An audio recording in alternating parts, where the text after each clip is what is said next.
Imagine you're taking a photo. I guess just stay around. All right. بسم الله الرحمن الرحيم الحمد لله رب العالمين والصلاة والسلام على سيد الأنبياء والمرسلين نبينا محمد وعلى آله وصحبه أجمعين أما بعد. So today, inshallah, we're going to be starting Kitab al-Janaiz, or the book of funerals. And in this book, we're going to be covering a number of issues. From them are these main 10 parts. We're going to be talking about the death pronouncement and what happens that after an individual is declared dead, on how we deal with the body, what we're supposed to do with it, how to wash the body, how to shroud the body, the difference between men and women, what happens, who is given preference, right? So not who should pray or who should wash the body, because that's open, but there is preference given in that. Prayer, on how to actually perform the prayer, what are the foundations, what are the pillars of those prayers, what is considered the janazah, what is not considered the janazah, what happens if we miss a takbirah, how do you catch up? If you miss the janazah prayer altogether, is it okay for you to go ahead and pray that alone? Special cases, if an individual cannot be washed for whatever reason, or if the prayer is missed for whatever reason, or cannot be prayed on that person, how do we deal with that in those situations?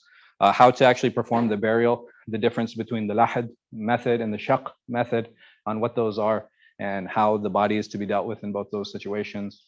Giving condolences, the ta'ziyah, some of the things that happened during that time, how to give condolences to the family, how to deal with that. Visiting the graves, the multiplicity of rulings concerning that.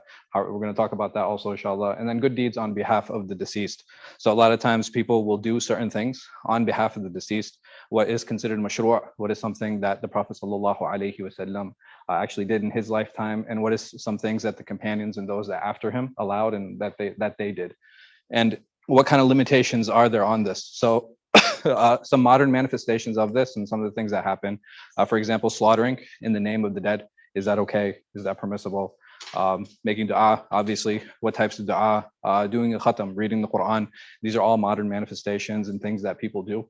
Are these things acceptable? Are they not? We'll talk about those, bi'idhnillah. So on the pronouncement of death. So who does the death pronouncement? Like they call him the imam or the mufti? Right, the physicians, right? So historically, it's always been the physicians who do the death pronouncement, and that's something that's important, always, to keep in mind, that you always give preference to those individuals who are specialists in particular fields. In this case, it would be the physicians. These are the three things that Islamically are expected, and within the madhāhib, they mentioned these three specifically. So what do all these things have in common, and why is it that they're mentioned in this way? Why is it important, for example, to close his or her eyes? Why is it important to close the jaw? Why is it important to place a weight on the stomach? To honor the body. Okay, to honor the body. These are all indications to ensure that the person is actually deceased. Okay. So, like, who's doing this, right? This is not necessarily the physician that performs this, right? This is usually like a family member or somebody close, ideally, right? So we all want to be survived. You know, when we all die, inshallah. We want to be surrounded by those who love and care for us, and maybe you will have the physician come and do the death pronouncement, and then what is to be done in those situations.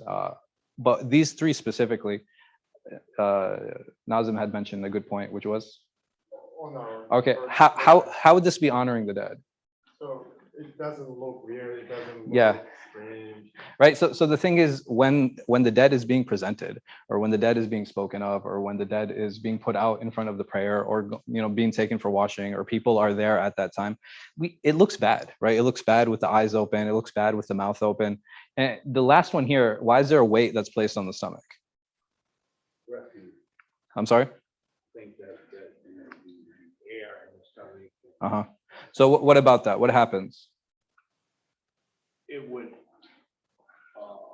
cause the like any bad smell.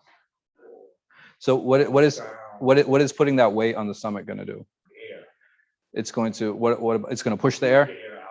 All right. So that actually happens during the washing. Like a physical pushing happens of the abdomen during the washing. The question is, why is it that this is done at the time of death? for leftover food not to decay and emit gasoline.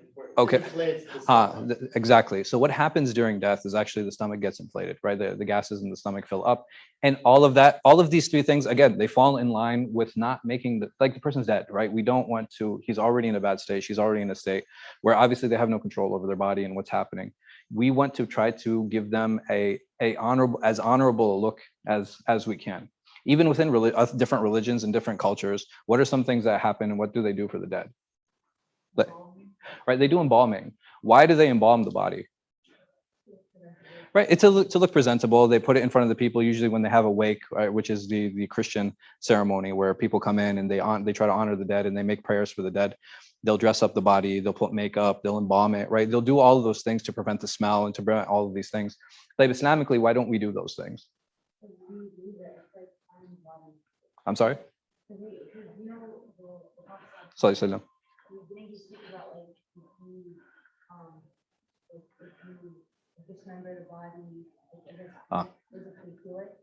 Well, it's not necessarily a physical feel because we're cut off from the world at that point, but we are not allowed to mutilate the body, right? And why would embalming be considered a type of mutilation? Yeah, and this is Islamically, our method of honoring is in preservation of the body, right? That's how we honor the body, by preserving it. We don't honor the body by destroying it, by replacing it, by putting artificial colors and artificial things on it. So we try to do the best that we can preserve it. And what else do we do? What's the big difference between how other religions might deal with the deceased and how we as Muslims deal with the deceased? Okay, so the natural thing, a lot of people argue, right? A lot of people argue the natural. They'll say no, cremation is more natural. So how do we deal with that? Because coming with the natural argument, I think, is important, but how do we deal with, or how do we define that? It's important to. This is what Allah commanded us. Sharia commanded us. Right, that's first and foremost. First and foremost, Allah commanded us to bury our dead and to honor our dead in this way. Like cremation, if someone says, okay, well, doesn't your Lord tell you to do it in the most honorable way? So why is cremation not honorable?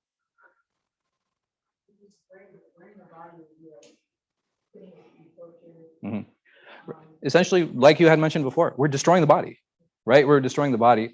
And even if you look at the amount of energy that's used in destroying the body and the amount of heat that's needed and the gases that are released, there's a number of poisonous gases that are actually released in the air during cremation. It does go in line with your argument that it is not natural. So some people might argue that, but if you actually look into the gases that are released, if you actually look into the process, if you actually look into the methods that are used, it is extremely problematic, and it does come off across as extremely unnatural. And usually with the urns, like people keep in their houses and stuff. It's like really, it's so creepy. It's so, I don't know, man, Allah protect us. So these are some of the reasons, right? And what else do we do as Muslims? What kind of gap are we talking about from the time of death to the time of burial? What is the sunnah? 3 days maximum. Okay. Try to make it 3 day maximum. All right. And what is ideal? As soon as possible, immediately, right? As soon as it can be done, the body should be buried. It should be put underground. And the Prophet ﷺ, he mentions a very specific hadith about the importance of quickening the burial. And he mentions if the person is good and the person is bad, right? He mentions both scenarios. If the person is bad, why is it good to get him in the ground? If he's bad, they get him away from the earth. Like you remove his burden, right? You remove his burden. That's something that's really important. And if he's good, right? You want to hasten his meeting to Allah subhanahu wa ta'ala, right? You want to hasten the hisab, you want to hasten his interaction with the angels because that person was good. So both of these situations is beneficial for the people to get that person in the ground as quickly as possible.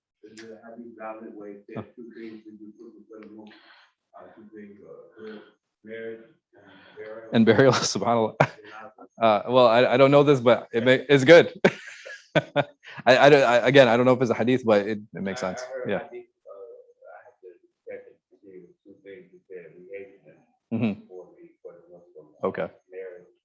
And the burial. Okay. Huh? Tell this to go about Allah mustaan. So these are the steps on what we do for the individual when we actually, there are 10 steps, or I'm sorry, 13 steps on what we do during the washing. So the first step is to cover the aura, and then we squeeze the abdomen. So covering the aura, it makes sense because remember, what the overarching theme that we will find and that we'll see in this chapter is that we are trying to preserve the honor of the Muslim, right? And this is something that we will see continuously throughout this chapter. This is a theme that is going to be consistent when we talk about how to deal with the body and how to deal with the dead. So the first thing that we want to do covers aura. Why? Again, because the idea is to preserve the honor of the Muslim. And why do we squeeze the abdomen? Now, this is the point where there's squeezing that's happening. Because, right, the stomach is inflamed. And if the person had just eaten, what's going to happen? Or if the person had just drank something, right? We have to remove the waste, right? We have to remove the waste of the individual. And the private areas are washed with a barrier. So the private areas are washed, right? They are washed, but they'll be washed with like a glove, or they'll be washed like, by wrapping your hands. We make wudu for the individual. And this is something that shows us that wudu it's a very symbolic exercise, right? It's a very symbolic exercise because the wudu itself, does it wash the entirety of the body? No, right? The wudu is very selected areas in the body, and it is something that is, again, very symbolic.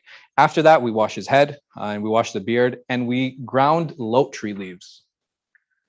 This is something that the Prophet ﷺ commanded to be done. Why? You guys know anything about lote tree leaves? They smell good, right? Basically, that's what happens. It's like a perfume. It's like a perfume. Soap would be a completely reasonable alternative for this, right? Because the idea is to disinfect. The idea is to have a nice smell, right? Because what is happening during all these stages, what is happening to the body? It's decaying, right? The body is decaying. Very naturally, there's going to be a smell that comes from the body. So we want to try to hasten the process as quickly as possible. And we want to try to delay it by making the body and trying to make the body smell nice. We begin with the right, then the left, then the entirety. Has anybody actually done a washing of somebody who's passed? I'm sorry? Yeah, I'm sorry. Yeah, so I don't know. Is there a who handles the funeral services here? I know Nasir, he does them, and I think there are two or three other ones. What I can do is, because there are plenty of people who die without family, what we can try to do is maybe we can arrange one time where we actually go and we wash the body and we get permission from the family to film it. Yes. I'm alone as well. I've been wanting. Okay, because I know there is a brother who he started the Janaza project in New York, and I think it's actually the first Muslim mortuary in the U.S. and he's been doing a lot of work with that. So and I know a few of the brothers here who do it, so maybe we can give them a call, inshallah, and see what we can arrange. Begin with the right, left, and entirety. And this is repeated a second and a third time. Again, this is very reminiscent of what? Of ghusl or wudu, right? So this is, again, very symbolic, something that is really important. We find the symbolism running throughout Islam. And again, it is a means to honor the body, right? The person is dead, right? The person is dead, the person is passed. At this point, what is the wudu actually going to benefit the person, right? There's no purity that's going to happen because the person has already passed. This wudu can be repeated 5 or 7 times as necessary. It can be repeated an odd number of times. Why is that? I know that usually what happens through the course of doing this, the body continues to release. Yes, absolutely. So make sure that they remove all the notches as much as possible. No, absolutely, right? So that's the idea, right? If it needs to be increased on, then it's important to try to remove as much najasa as possible, because we want to try to minimize smell and we want to try to honor the body. We then dry the body, then we perfume the body, we trim the mustache and the nails, and he says very specifically that the hair is not combed. Why do you think that is? Yeah, because the hair breaks, right? Because the hair breaks, the hair starts falling off. So that is why the hair is not combed. That's why the beard is not combed. And then for a woman, her hair is braided and kept behind her. What is the significance of the braiding?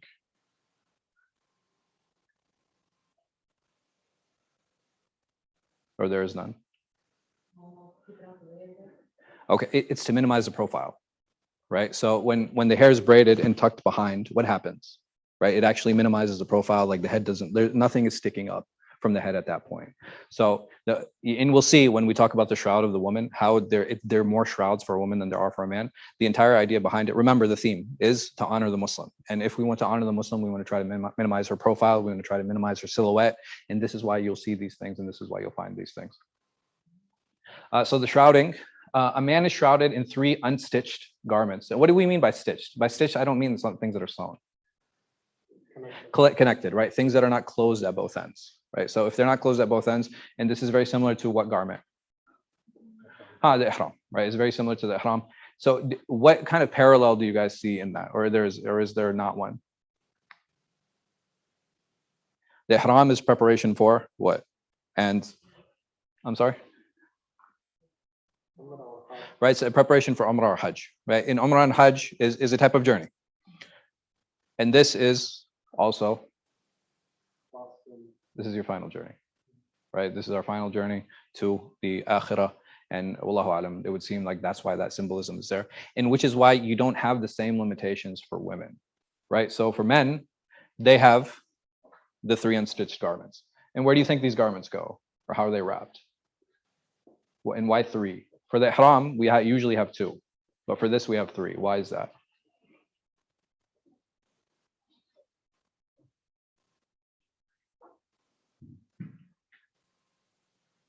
I mean, I'm sure you guys have at least seen the videos for Hajj or Umrah. What happens? In Hajj, you have just the lower. Okay, the upper. right. You have the lower and you have the upper. Right. So what is the third one going to do? The third one will cover the other. Right. So it's going to cover the remaining part, probably the head down. So what about uncovering the face? And what famous narration do we have where the face is uncovered? One can open the first, the keys or the Right. So sometimes, and who do we have very famously that there was a kiss that was given? Right. Abu Bakr radiallahu anh, he kissed the head of the Prophet Muhammad sallallahu alayhi wasallam as a final farewell and a final goodbye. So a woman is shrouded in 5 garments. She's shrouded in the dress. Then she's shrouded in what's called a miqna'. Miqna' is like it's like a long khimar. So you have the dress, and then you have the long khimar that goes over it. Again, by adding layers, what are we minimizing? We're minimizing the profile and we're minimizing the silhouette. Right? That's the purpose behind that. Then there's the izar. So the profile is being minimized yet again. Then over that you have 2 shrouds. Then over that you have 2 shrouds. You have the bottom shroud and you have the top shroud. Can we increase on the number of shrouds? Right, if needed. Right, because sometimes there are people who are large, right, and there's people who are smaller size. For children, I've seen one. Right, you have babies that pass away, and it's just 1 shroud that's needed for them, or children, that pass away, or in accidents, they just need 1 shroud. Multiple shrouds aren't required in those capacities. And so decreasing depending on the need. And increasing depending on the need is something that's completely reasonable, something that's totally fine. But again, covering the profile, covering the silhouette, this is why we will find this number, or at least the minimum of this number being implemented. During the time of the Prophet sallallahu alaihi wasallam, they actually didn't have enough garments to shroud everyone. So sometimes the feet would be uncovered. Because they just didn't have enough shrouds, for everyone. Yeah.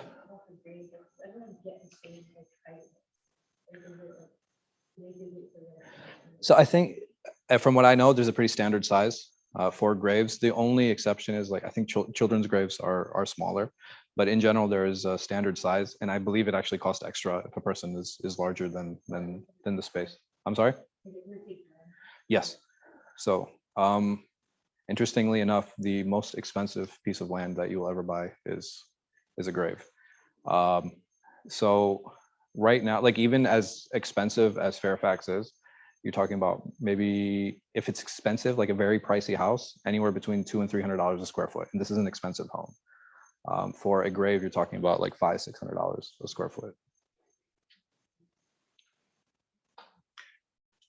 So who's given preference to wash? This is the order that is mentioned in the madhāhib. So the man, he can actually appoint the individual or the person that is to wash him. If he does not appoint anyone, then the father and the grandfather are given preference. Then after that, the next closest paternal kin, male, right? So the next closest male is going to wash the body. And for a woman, it'll be the mother, and then it'll be the grandmother. Grandmother here, it will be maternal or paternal? It'll be maternal in this situation. It'll be the maternal grandmother, and then after that, it will be the next closest of kin. Also, the same gender. It would also be female. Yeah. So we'll talk about that, inshallah. We'll talk about that. Yeah. It would also, I think, would be the same as son and grandson. If the older man died, there is no father and grandfather. Right here.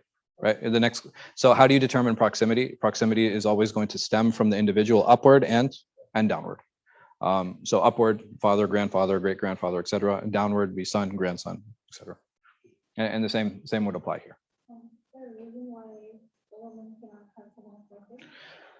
So it's the same reason that a woman can't marry herself, right? So there's, and wallahu alam, there would be a wali that would be even in these cases. So this is just something that's recommended in the madhab. I can't imagine it not being honored. This is just the case. Like, this is the general case. It's not like a hard and fast rule.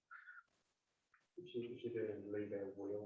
I'm sorry? If she didn't leave a will. So what's actually interesting is how it's not even mentioned.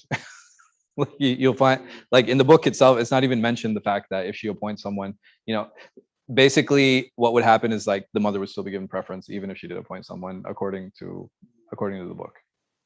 But like I said, I can't, in such situations, I can't even imagine a mother who would not give preference unless she demands her right. So in that situation, if she demands her right and say, no, I want to watch my daughter, because there might be a husband there, right? And what if the husband wants to watch his wife? Who leads the Emir is always given preference. And this is something we had talked about historically. Like in many of the madhāhib, you'll hear the importance of the Emir, or the importance of the Imam, or the importance of the Sultan. Why is that?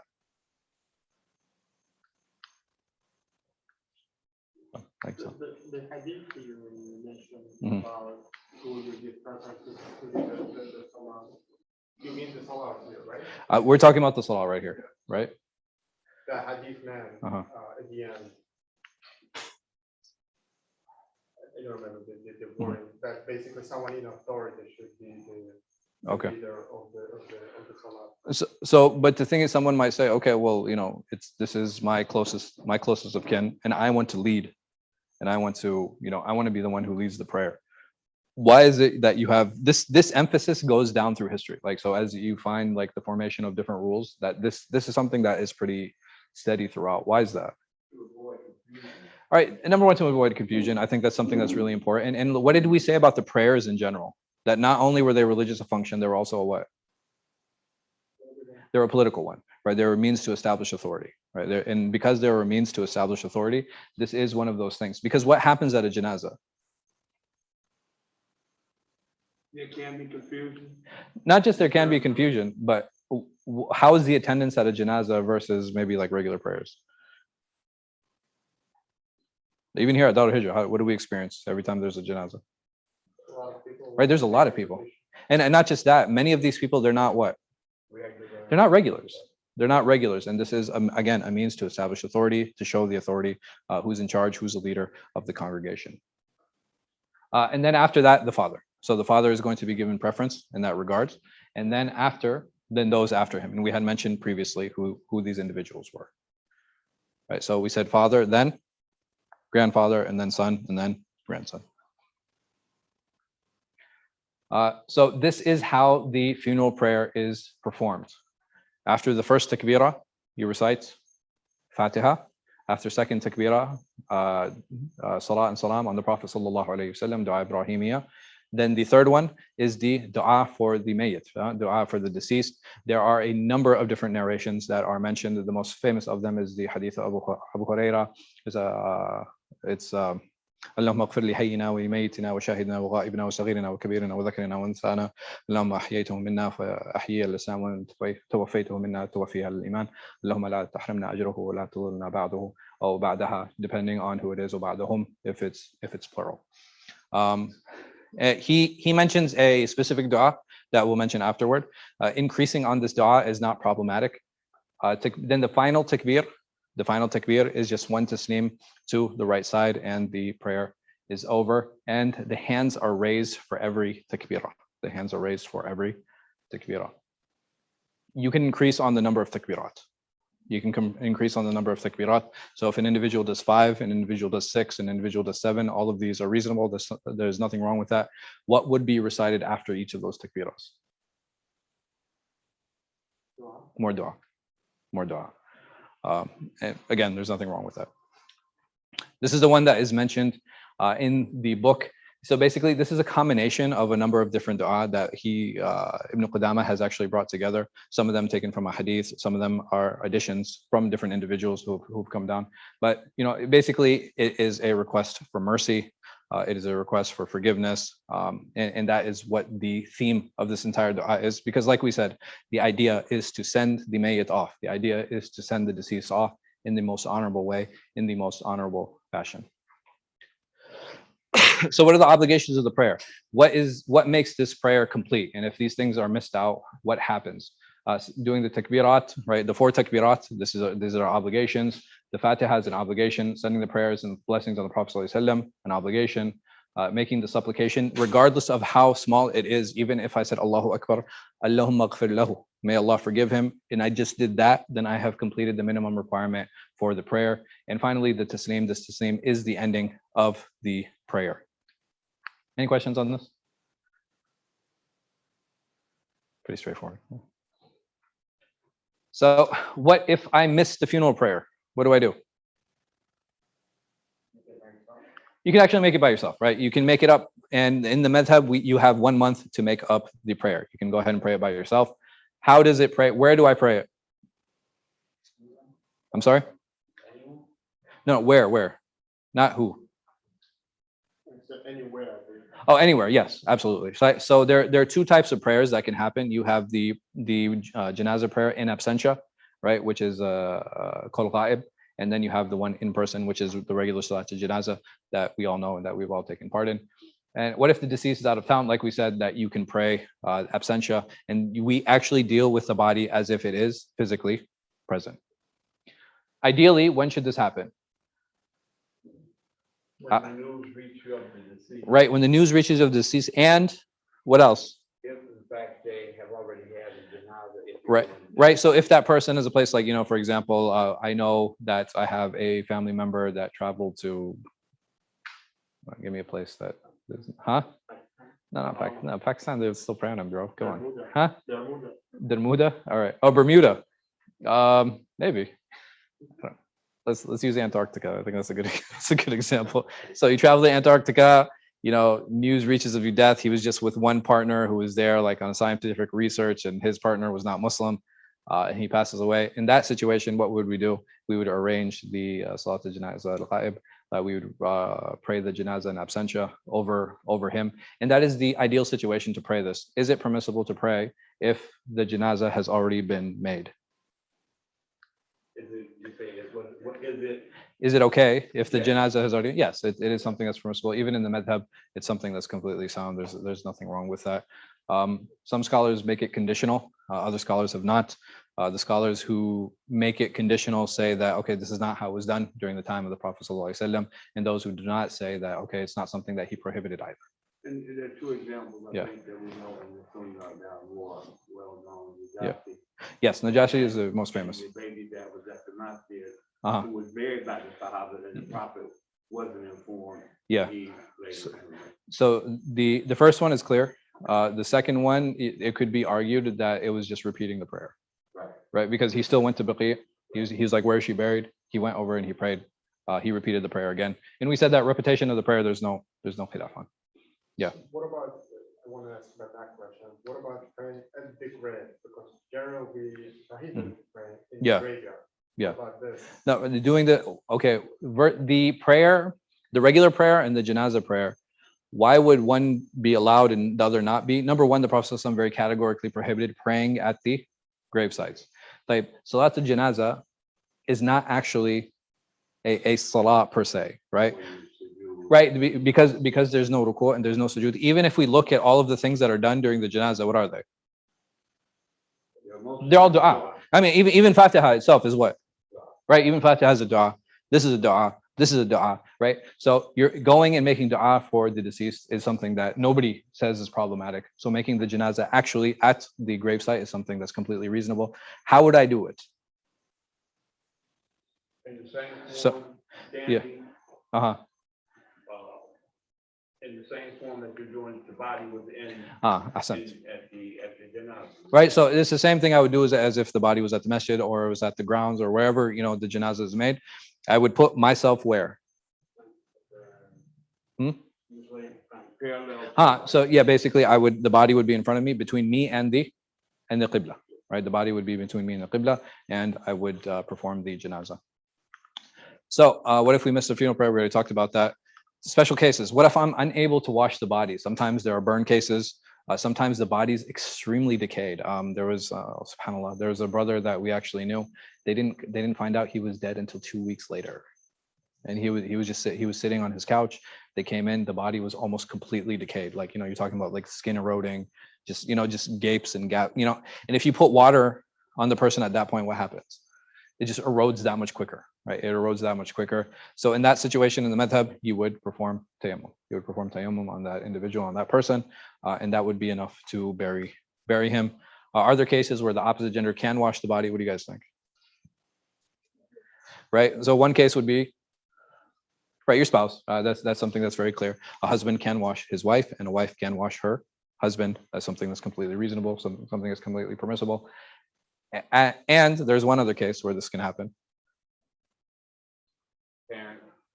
Actually, no. It can happen with a slave girl, and not just any slave girl. It can only happen with the slave girl that has given birth to her master's child. Right. Now, And, what about yeah. the contract being resolved between the husband and wife, I guess, and yeah, I've heard that before. I read that. Yeah. Because one madhāhib said, I forget what it is, they say that this is no longer Really allowable because at death the contracts were resolved. is But nullified. so the thing that I'm curious about is like, okay, then how does inheritance happen? Because a divorcee or an annulled contract, even if it's not a divorcee, if the marriage is annulled for whatever reason, you know, by a ruler, then there's no inheritance that happens in that situation. So what, like, how do they answer that one? I don't know. Yeah. They, you know, would be in a different area of the chapter, but Okay. they do mention that the contract is null and void. So Okay. I don't know. You mean if they were already divorced? No, they say at the time of death, the contract's annulled Where that woman just fell on her face in front of her husband. I know. But then isn't there a hadith where- Yeah. Yeah, he said if so the hadith says that if I outlive you, he's saying this to Aisha, if I outlive you, I would have shrouded and buried you. He said I would have shrouded and buried you. So I'm not really sure how they answer that. Maybe an answer would be like, okay, this is from something that's unique to the Prophet ﷺ, but I mean it becomes a bit problematic. Wallahu a'lam. I'm not touching that one. So what bodies are unique in their rulings? So there are two groups of people that we have to deal with in a unique way. What do you guys think? Not the handicap, we wash and shroud and we do everything the same. The shaheed, right? The shaheed is one, and who else?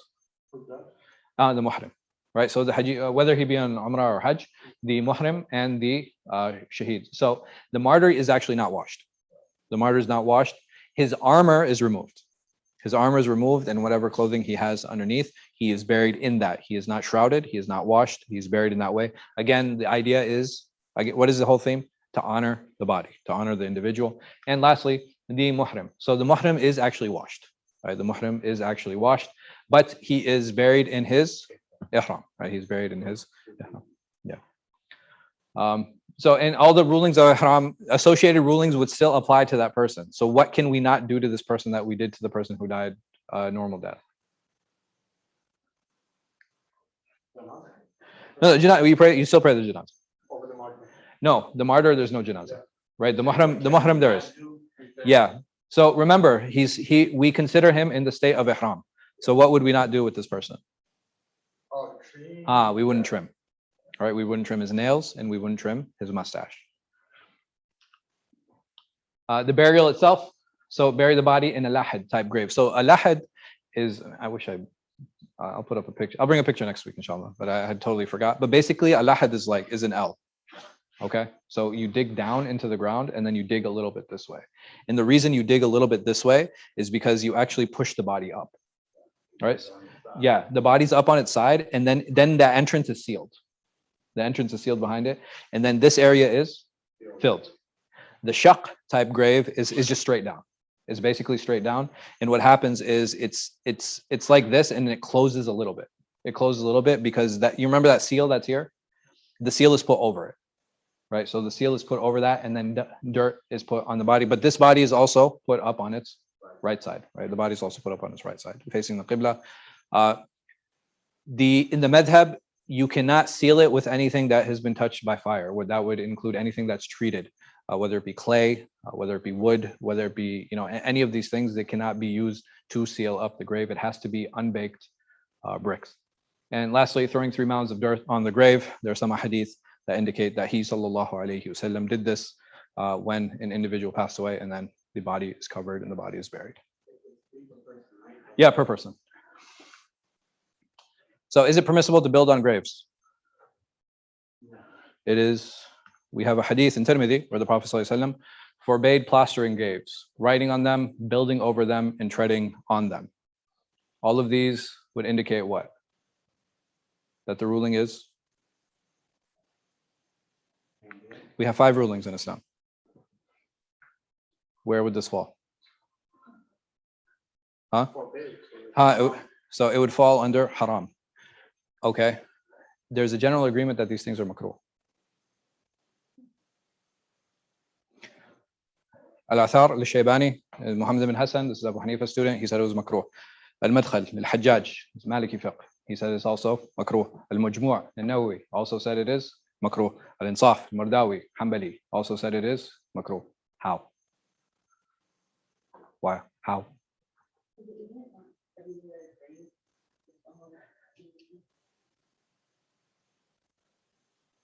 Naha Nabi. Well, maybe that was probably emphasis, like Ghusl for Jumu'ah in the hadith says wajib, right? Okay. But that, It doesn't mean a hukm shar'i because that fiqh, was linguistic. because fiqh hadn't developed that time. Important, but not necessarily So obligation. anytime the Prophet ﷺ forbade something, he actually means it's makruh. No, I was saying if those scholars interpreted like that, probably they meant it this way. That's my Okay. Like based on what? Like kiddo? They're bored and they're like, this doesn't mean makruh. They have other hadith and other examples how. This is the clearest one. This is the clearest one. You have other hadith where the Prophet sallallahu alaihi wasallam, he said, don't walk in the graves with your shoes. The man took his shoes off. And he continued on. And then you have a hadith like this.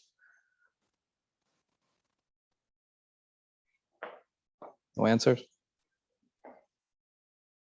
Look at these hadith rejectors.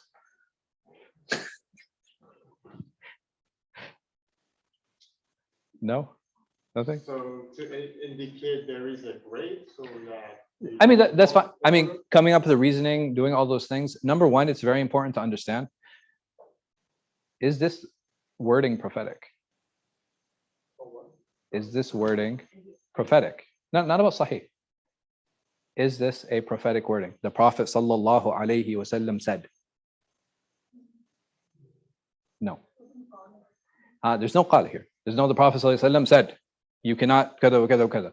It just says naha. We call this a riwayah bil ma'na. That this hadith is narrated by meaning, not by wording.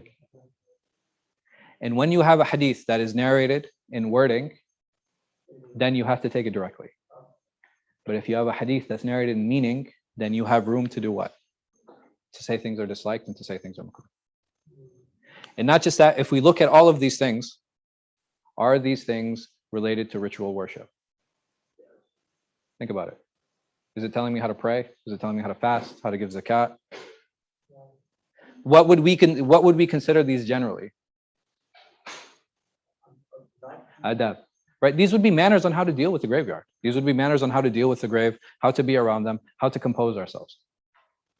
So those two things alone were enough for these scholars to say that it is makruh. Those two things are enough for these scholars to say makruh. And you can do qiyas on this. Right? So you can do analogy on this.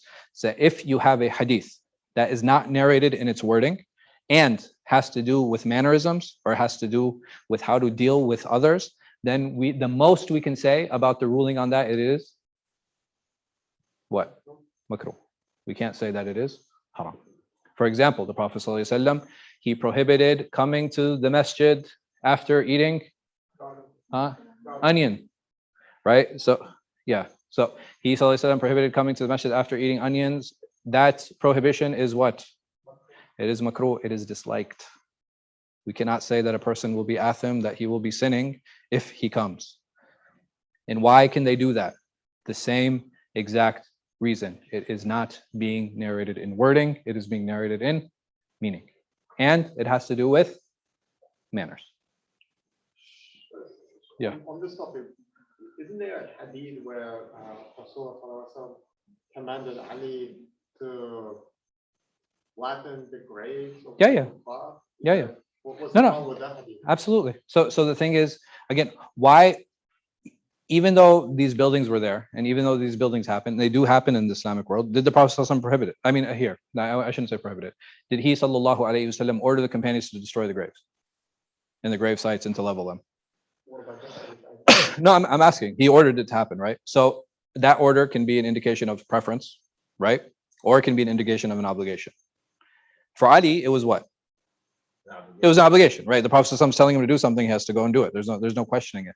But how do we extract a ruling from that? That's different. How do we extract a ruling from that and is different? And even they're saying it's disliked. So is it preferred that the graves be in that way? That we have these buildings? Because what happens when we start putting up buildings around graves? Right? People can confuse them for a place of worship. It's an excuse to be extravagant and luxurious, like in something like this is a place that's supposed to bring simplicity and humility. When we go to the graves, why do we go to the graves? To remember death. If we start seeing all these elaborate buildings, what are we going to be remembering? Or at the least, we're going to be creating a competition culture at the time of death. Which we already have. And which already have, right? This is something that we all have a natural inclination for. Like, and it happens even here in the local community. A lot of individuals, they try to be buried here nearby. Why? Versus going out to Stafford. That's where all the less, right? That's where all the people who have less money are buried. But the people of status and the people of influence, they're buried right here.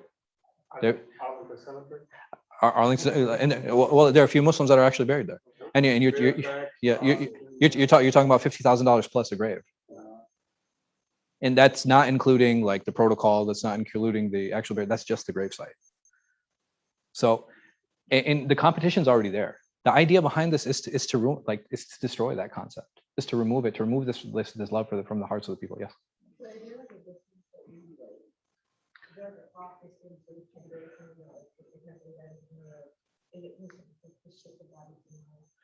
So is it permissible to move the body? It is generally disliked.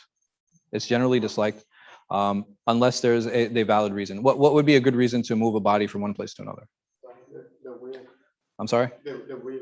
Okay, to honor the will. That's one way of doing it. What else? I'm sorry? Flooding. Oh, if there's no place to bury, obviously. But at that point, it wouldn't even be disliked at that point. There's just no place to bury the body. What else? The fear of mutilation by the enemy. Okay. If you want to, the body might be mutilated. Family. right? So sometimes a person is buried in a place, or he dies in a place, or she dies in a place where they have no family there, right? They're scared that the body won't be taken care of. They're scared that nobody's going to pray over him or her. So what do? They ask for the individual to be brought back to their country of origin, or to, you know, wherever it is that they're from. Okay, what if I put in my will I want to be buried in Baqi, in Medina? Prepare my It- lecture.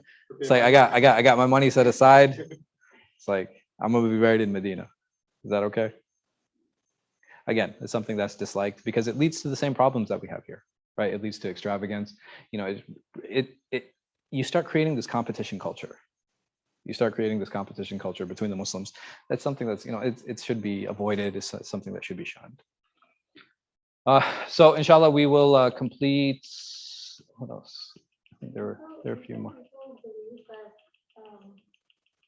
the place where they're buried would have an effect on that. Yeah. How what happened to them in the grave? Yeah. So some people really believe that, okay, if I'm buried in Baqi, then this is my ticket to paradise. Obviously, that's not true. Yeah, you know, there's so many things that we do as individuals, but the reality, there's no shortcut to paradise. If we want paradise, we have to work for it. And even if a person dies at sea or dies alone in the woods, or like, it doesn't matter. Like, what matters is what we did in this world. You know, may Allah subhanahu wa ta'ala make us from the righteous. I mean, we'll stop here, but inshallah next week we are going to close up the chapters, inshallah, where we talk about condolences, visiting the graves, and good deeds on behalf of the deceased. Allahu a'lam wa sallallahu ala khayri khalqin nabiyina Muhammad wa ala alihi wa sahbihi wa sallam. You guys have any questions related to what we discussed? Sheikh Adam's commentary, he mentioned, or in his lecture, he mentioned about a group of men and then unrelated men and women. For example, one woman. Yeah. One woman in the group of unrelated men, she died. Yeah. So nobody can touch her Mhm. after her death. Yeah. And they basically bury her without washing her. Yeah. I was wondering, why can't you just pour water over her without touching? So that is something that I've actually seen. What happens is they'll cover the entirety of the body. They'll cover the body in however she is, and they will wash over the body. They'll wash over the body, and they'll keep a barrier between them. I think that's reasonable. I think that's a completely reasonable way of dealing with it, and, you know, how to handle that. But at the end of the day, again, the idea behind it is what? To honor the body, right? That's what we're trying to do. We're trying our best to honor the body. And if they feel that this person might be defiled in some way, shape, or form, then in that situation, I would be like, no, just bury the body. But if they feel that the honor of the woman will still be preserved, then in that situation would be fine. You shroud her, right? Yeah. Because, I mean, listen, you're still going to have to touch the body to shroud her. You're still going to have to touch the body to carry her. You're still going to have to touch the body to drop her into the grave. Even there's a hadith of the Prophet sallallahu alaihi wasallam where I forgot who died. There was a female that died, and there was a man who was not mahram to her who actually lowered her and put her into the grave.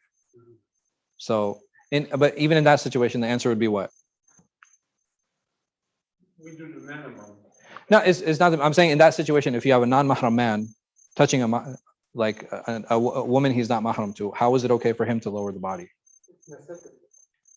Prophet he asked, he said, which one of you wasn't intimate with his wife last night? Because he wanted the one who was furthest from janaba. He could have done it himself, but he didn't. So why? There's a barrier, right? Again, she's covered completely. And lowering her, there's no sensuality that's involved in lowering a body into the grave at that point. So, and he sallallahu was showing the permissibility, right? You're showing the permissibility, not in necessarily that if there's a need for it, but if there's a call for it, right? The last thing is that it becomes an obligation for us to complete it and with the least complication. Yes. You know, because we can't not do it. No, absolutely. I mean, the person has to be buried, right? That whether the person be Muslim or non-Muslim, we as a community are what? Obligated. we're obligated, right? This fard kifaya, right? This is a communal obligation. That has to be done, regardless of how evil the person is, regardless of who they were, regardless of what they might have done, even against Muslims. We as Muslims still have to bury the body. Yes. So, I got helped out with Margaret, and there was an incident that happened 2 years ago, where this Muslim brother died. Yeah. And he had married a Christian woman, Okay. and she said that like in his wishes, like was to be buried with Christians, Okay. and like his culture, I think he's like spiritual. And because like it's the right of a Muslim to be buried with a Muslim, so like no Muslim has to be buried. Yeah. Kind of, they wanted to put her too and do the whole Like the wake and all that. Yeah. Yeah. Yeah. And it was an argument with family and that really emotional. Yeah. Looks like the best opinion in that situation was. No, he has to be buried as a Muslim. Like if he himself proclaimed Islam, he has to be buried as a Muslim. And obviously in that situation, it would probably go to court, and whatever he left in his will, depending on where he lives, that's what would probably apply. So like here in the US, for example, and there have been cases. There was actually one of the people I made Hajj with, he died during the Hajj. He actually died during the Hajj. The wife forced them to ship the body back to the US. So you do have these weird situations. Saudi Arabia doesn't let the body be shipped, right? No, she fought. She fought. Yeah. Did she won? I don't know. Yeah, like the body was brought back. We recently. When they came back, his body was on the plane.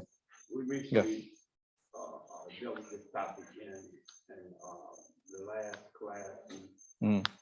new Muslim class. Yeah. And we were advising people on making sure they had a notarized paper dictating how the burial should be taking place. Because you have, now for Muslims, non-Muslims, you have these problems. Yes. Said that there's somebody, Yeah, who requests that. I mean, the thing is, like, but in this situation, like, it's a Muslim. Yeah. And I've seen strange. Yeah, I mean, and we find like all kinds of strange things. Like, and Allah protect us.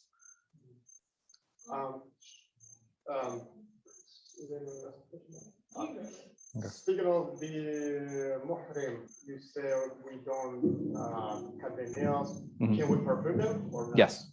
But Because you can have the yeah. Oh, that's a good question. I want to say no.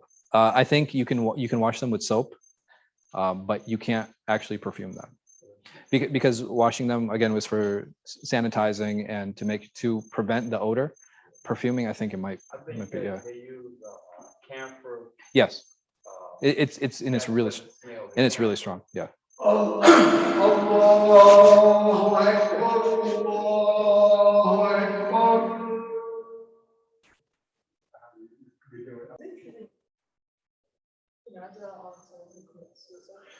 Okay, so when you have exceptional cases, like for example, there was a case in Philadelphia a couple years ago. I don't want to say a couple, maybe a little bit more, where you actually had people like Muslims who were on a crime spree. They were like robbing banks. They had killed a few people, and nobody in the city wanted to pray on them. Suicide cases, murder cases.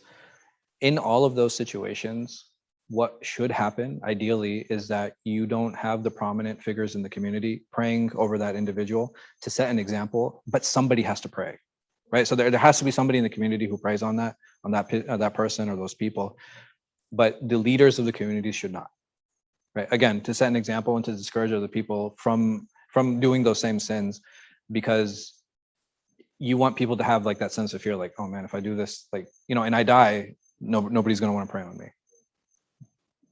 No. I think there were some cases of the Prophet So. he didn't. Yes. Yeah. So like people who, like people who didn't pay their debts, like people who had debts behind, he didn't pray over them. So you do have cases where the leaders of the community didn't pray, but there's still individuals who did. I have a question.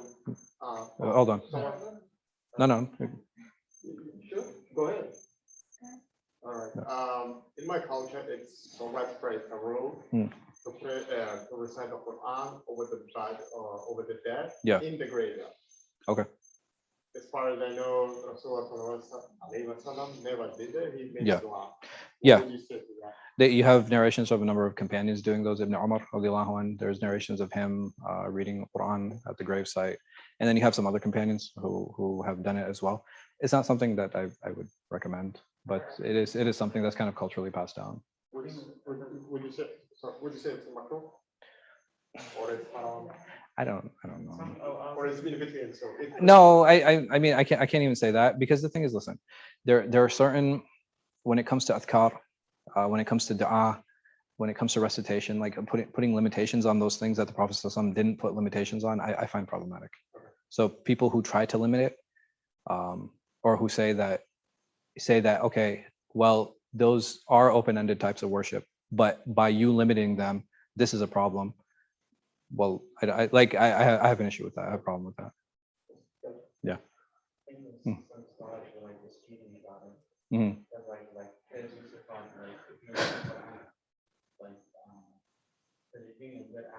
Yeah. So, yeah, and the thing is, this actually comes into the discussion of like, okay, well, why is it being recited? Many times it'll be like, okay, well, I want the reward of my recitation to go to the person. Right. Yeah, but why in the grave? That's my question. Not at home. That's why here. I mean, the thing is, like, why do we go to the graves? There are a number of reasons, right? One of the main reasons should be what? To remind us of death. The other thing, so if it's going to remind us of our death, and you have narrations of Aisha radiallahu anha, visiting her brother at the gravesite, and you have other narrations of other people visiting, the grave sites for particular people. Why is it that they go for particular people? Like, why go there? Like, I can remember, like, my grandmother passed away. I can remember her from here. Why do I make the effort to go to the graveyard? Because of the emotional attachment that I have. And that's something that needs to be recognized. It's not something that can be dismissed. And because that emotional attachment is there, sometimes being in the presence of the grave makes us more what? Makes us more aware. It makes us maybe a little bit more sincere. It gives some solace. Granted that the person isn't there anymore, but sometimes having that physical proximity, I think that emotional aspect is something that can't be ignored, and especially something that the Prophet he himself didn't prohibit. Yeah. Like so.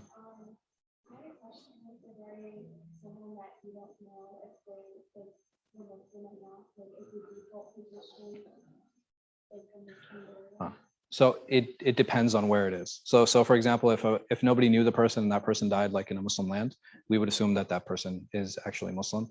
If a person dies here in the US, we would try to contact the closest of kin. Was he part of the community? Did anybody know him? Like, we would do the best that we can to find out. But at the end of the day, we just do the best that we can. And if the person, even if he's not prayed over, there's so many people, again, who die out at sea. There are people who die, stranded in certain places, and like just nobody ever knows about it. It doesn't mean that, they won't have their meeting with Allah subhanahu wa ta'ala. We just want to do the best that we can for whatever situations we have control over, or we have the idea over. We want to do the best that we can to try to honor that person, especially if they're deserving of that honor and they died on Islam. It's time for Salah. Inshallah, we'll end here. Subhanakallah wa bihamdik, wa ashhadu an la ilaha illa anta, astaghfiruka wa atubu ilayk. Inshallah, I'll see you guys after Maghrib.